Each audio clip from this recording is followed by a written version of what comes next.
खुशामदीद कहते हैं आपको।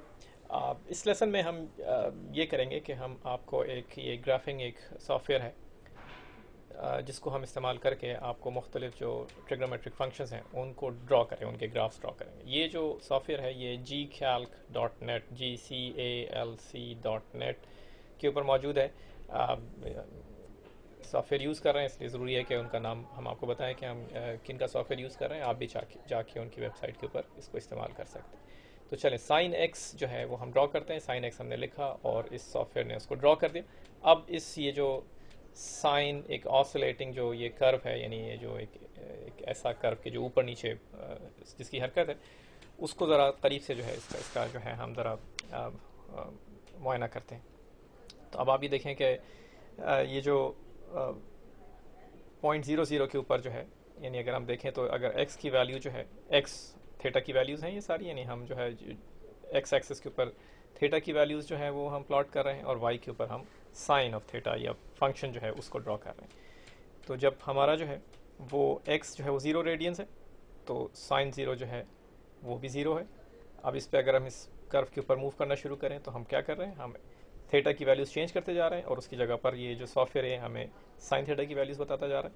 मसलन इस वक्त अगर आप देखें तो यहाँ पर x की वैल्यू जो है वो 1.5707 लिखा हुआ है। ये क्या है, ये हाफ है पाई का, यानी अगर पाई बाई 2 को की आप वैल्यू कैलकुलेटर से देखें तो वो आपको ये मिलेगी। तो ये हमें ये बता रहा है कि जब x या थीटा जो है वो हमारा पाई बाई 2 रेडियंस है तो y की वैल्यू जो है वो 1 है। y 1 का मतलब क्या हुआ कि साइन थीटा जो है वो उसकी जो वैल्यू है कीमत जो है वो 1 है।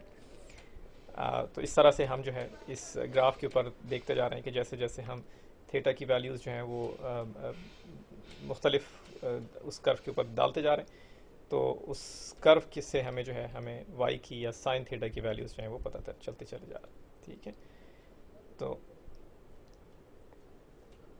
आपको ये इसमें जो है बात बड़ी जिससे कहते हैं मज़ेदार बातें नज़र आ रही होंगी इस कर्व के अंदर। वो ये कि ये कर्व जो है ये दो वैल्यूज़ जो हैं ऊपर नीचे उनके दरमियान जो है वो बार बार जो है वो ऊपर नीचे हो रहा है और एक चीज़ जो है वो बार बार जो है वो बार बार जो है वो दोहरा रही है अपने आप को। जो चीज़ बार बार दोहराती है उसे हम साइकिल कहते हैं। तो ये जो चीज़ हमने आपको दिखाई 0 से लेकर और ये 2 पाई रेडियंस तक आपने देखा कि ये ऊपर से एक दफ़ा पूरा ऊपर उसने एक दौर मुकम्मल किया और फिर एक नीचे से एक दौर मुकम्मल किया और ये हो गया दोनों मिला के एक साइकिल। ये साइकिल मुकम्मल हो रही है एक पीरियड के अंदर। ठीक है, और ये किस चीज़ के बराबर है हमारे यूनिट सर्कल के अंदर? यूनिट सर्कल में याद होगा कि जब हमने पूरा एक चक्कर गोल लगा लिया था 0 से दोबारा 2 पाई रेडियंस तक, तो ये यहाँ पर उस साइकिल को जो है वो यहाँ पर दिखा रहा है।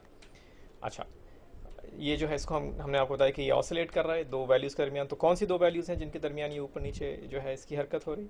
ये नीचे जो है अगर आप देखें तो ये y की वैल्यू जो है ये -1 है।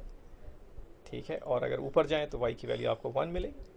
ठीक है, तो ये दो पॉइंट्स हैं +1 और -1 जिसके दरमियान ये ऑसिलेट कर रहा है। इसको हम एम्पलीट्यूड या उर्दू में हीता कहते हैं। चलें, अब हम cos x का जो है उसका ग्राफ ड्रॉ करने की कोशिश करते हैं। cos x हमने लिखा, आप ये देखें जो ग्रीन रंग का जो है ये cos x का ग्राफ हो गया। और अगर आप इसको देखें sin x के साथ तो आपको लगेगा कि देखने में दोनों बिल्कुल एक से हैं, बस सिर्फ cos x जो है वो थोड़ा सा पीछे की तरफ जो है वो जैसे आपने खींच लिया उसको। ठीक है, और उसकी वजह क्या है?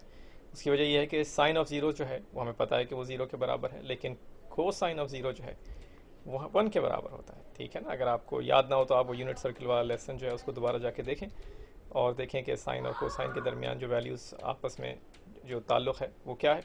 तो कोसाइन 0 जो है, यानी जब x की वैल्यू 0 रेडियंस है या थीटा की वैल्यू 0 रेडियंस है तो कोसाइन जो है उसकी वैल्यू 1 होनी चाहिए। और यही हमें जो हरे रंग का जो हमने कर्व है यहाँ पर वो हमें बता रहा है कि थीटा जब 0 है, x 0 है तो कोसाइन ऑफ थीटा की वैल्यू 1 है।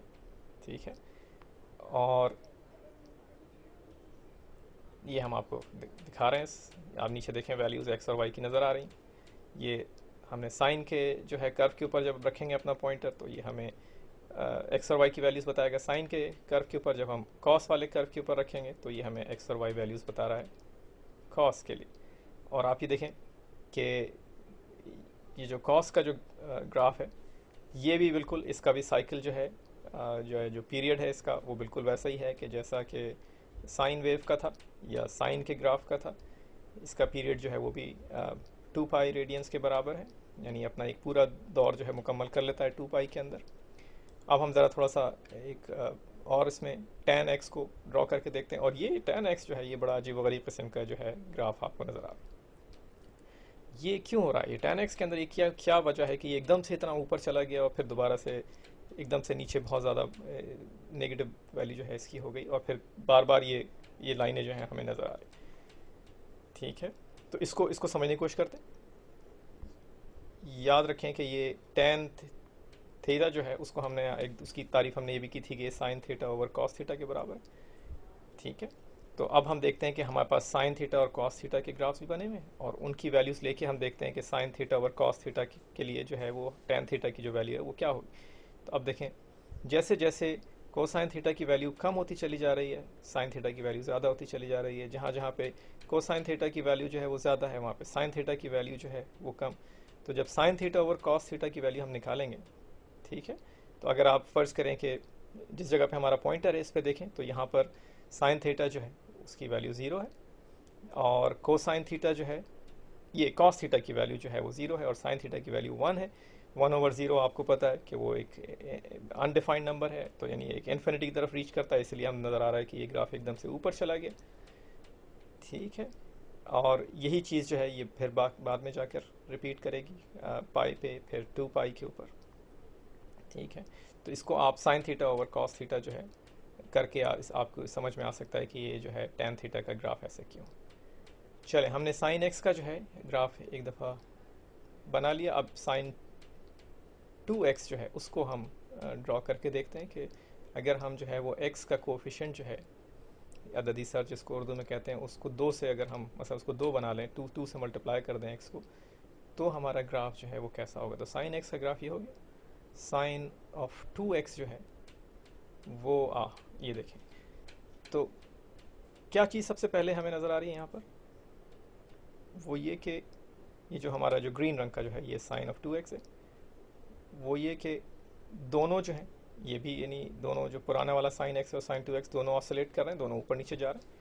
जो इनकी जो ऊपर नीचे जो हरकत है वो उन्हीं दो नंबरों के दरमियान है, मसलन कि एक ऊपर +1 और -1 ही के दरमियान ये ऑसिलेट कर रहा है। ठीक है, तो हम ये कह सकते हैं कि इसका एम्पलीट्यूड जो है वो, जिसको उर्दू में हीता कहते हैं, वो अभी भी 1 है। लेकिन अगर आप साइकिल को देखें या पीरियड को देखें, तो जो साइन x है वो जितनी देर में अपना एक पीरियड मुकम्मल करता है, उसमें साइन ऑफ 2x जो है वो अपने 2 पीरियड्स मुकम्मल कर लेता है। या आप यूँ कह सकते हैं कि जो हमारा साइन ऑफ 2x है वो दुगनी रफ्तार के साथ जो है उसकी ऊपर नीचे की हरकत है, यानी उसकी जो एक साइकिल है वो हमारे साइन x की आधी साइकिल के बराबर, या वो एक साइकिल जो है वो अपने आधे पीरियड में कंप्लीट कर लेता है। अगर हम साइन ऑफ 4x बनाएं, तो आप ये देखेंगे साइन ऑफ 4x जो है उसकी जो ऊपर नीचे की हरकत है वो और ज़्यादा तेज़ हो जाती है, यानी उसका जो पीरियड है वो और छोटा हो गया। तो यानी अब आपको ये कम से कम ये समझ में आना शुरू हो गया होगा कि अगर हमारा जो एंगल का कोफिशिएंट है उसको हम बढ़ाते चले जाएं, तो हमारा जो पीरियड है वो छोटा होता चला जाता है, यानी साइकिल जो है वो जल्दी अपने आप को मुकम्मल करना शुरू कर देती। अगर हम जो है वो उस कोफिशिएंट को छोटा कर दें, जैसे यहाँ पर हमने हाफ कर दिया, तो आप ये देखें कि उसकी साइकिल जो है ऊपर से नीचे वो अब दुगना वक्त ले रही है पूरा मुकम्मल होने के लिए साइन x के मुकाबले में। तो कितनी उसकी जो है वो ऊपर नीचे की हरकत हल्की हो गई, आधी हल्की हो गई साइन x के मुकाबले में। अब जो है हम एम्पलीट्यूड जो है उसको देखते हैं कि उसको क्या हम तब्दील कर सकते हैं। तो ये हमारा साइन x है जिसका एम्पलीट्यूड 1 है, यानी कितना ऊपर गया और कितना नीचे गया उसको एम्पलीट्यूड कहते हैं। अगर उस एम्पलीट्यूड को हम दुगना कर दें, मसलन हमने 2 साइन x कर दें, तो देखें कि हमारा जो है जो नया जो हमने साइन वेव बनी वो ऑसिलेट कर रही है, उसकी साइकिल पुराने साइन x के बराबर ही, यानी उसी 2 पाई रेडियंस में ही वो अपने आप को मुकम्मल कर लेती है, एक दौरा ऊपर और एक दौरा नीचे का। लेकिन अब उसका एम्पलीट्यूड जो है वो मुख्तलिफ है। अब उसका एम्पलीट्यूड जो है वो बढ़ गया है, पहले 1 था अब 2 हो गया ऊपर, और नीचे जो है वो -2 तक चला जाता है।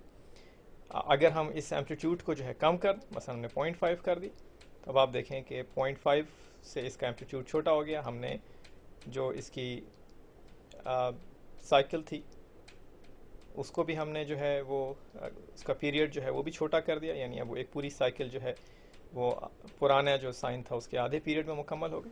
तो अब आपको समझ में आ गया होगा कि अगर हम कोफिशिएंट जो है वो एंगल का चेंज करें तो उस पे उससे क्या फ़र्क पड़ता है साइन वेव के ऊपर, और अगर हम एम्पलीट्यूड को चेंज करें तो उससे क्या फ़र्क पड़ता है। आइंदा हम आपको कुछ जो है वो ऐसे एक्सप्रेशंस दिखेंगे कि जो इन चीज़ों को बाकायदा यानी लिख के हम आपको दिखाएंगे कि किस तरह से हम इनको इक्वेशन की शक्ल में लिखते हैं। चलें जाके मज़े कीजिए, दोबारा मिलते हैं।